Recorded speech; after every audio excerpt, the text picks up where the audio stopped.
Hi guys, ಎಲ್ಲರಿಗೂ ನಮಸ್ಕಾರ and welcome to my YouTube channel. So ನಿಮ್ಮೆಲ್ಲರಿಗೂ ಗೊತ್ತಿರೋ ಹಾಗೆ ಇಂಡಸ್ಟ್ರಿಯಲ್ ಎಕ್ಸ್ಟೆನ್ಷನ್ ಆಫೀಸರ್ ಹುದ್ದೆಗೆ ಎಕ್ಸಾಮ್ನ 13th of this month conduct ಮಾಡೋಕ್ಕೆ KPSC ಅವರು ಹೊರಟಿದ್ದಾರೆ ಆ್ಯಂಡ್ ಆಲ್ರೆಡಿ ಹಾಲ್ ಟಿಕೆಟ್ಸ್ ಕೂಡ ಬಿಟ್ಟಿದ್ದಾರೆ.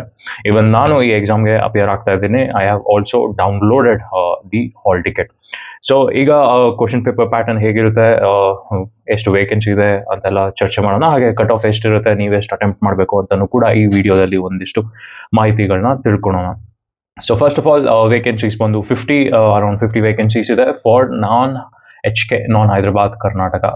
ಸೊ ಕಮ್ಮಿನೇ ಆಯಿತು, ಬಟ್ ಎನಿವೇ 50 ಪೋಸ್ಟ್ಗೆ ಅಂದರೆ I think the cut off will be really high.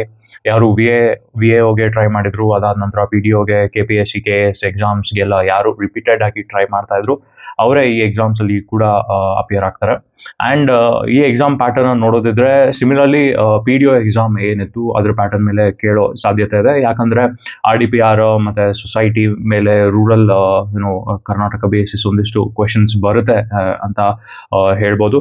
But ಈಗ PDOದಲ್ಲೇ ಅವನು ಏನು ನಮ್ಮ RDPR ಮೇಲೆ ಅಷ್ಟೊಂದು ಫೋಕಸ್ ಮಾಡಲಿಲ್ಲ ಆ್ಯಂಡ್ ಈ ಪೇಪರಲ್ಲಿ ಅದೆಷ್ಟು ಕೇಳ್ತಾನೋ ಅವನಿಗೆ ಗೊತ್ತಿದೆ.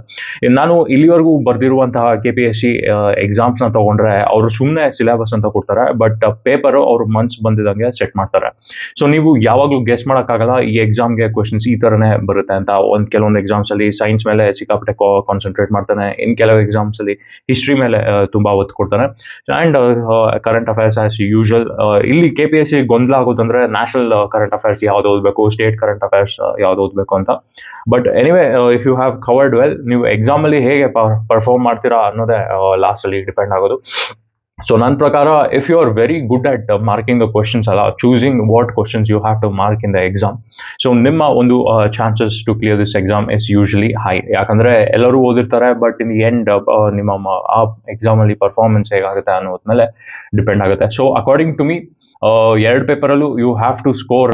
ಈಗ ಒಂದು 200ಗೆ ಕಟ್ ಆಫ್ ಅಂತ ಇಟ್ಕೊಂಡ್ರೆ ಅಟ್ಲೀಸ್ಟ್ ನೀವು ಜನರಲ್ ಮೆರಿಟ್ ಕ್ಯಾಟಗರಿ ಆಗಿದ್ರೆ 170+ ಇದ್ರೆ ಒಳ್ಳೆಯದು. ಯಾಕೆಂದರೆ ಪೋಸ್ಟ್ ಕಮ್ಮಿ ಇದೆ and has we have seen exams, PDO ಎಕ್ಸಾಮ್ಸಲ್ಲೂ ಕೂಡ 150, 160, 170 ಅಂತಲೂ ಕಟ್ ಆಫ್ ಹೇಳ್ತಾ ಇದ್ದಾರೆ. But to be on a safer side, general merit category ಅಭ್ಯರ್ಥಿ make sure you get 80% above in both the paper.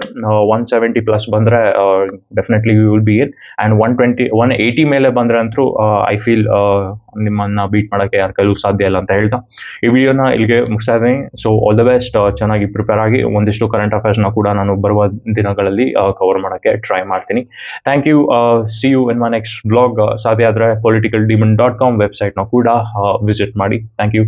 Bye.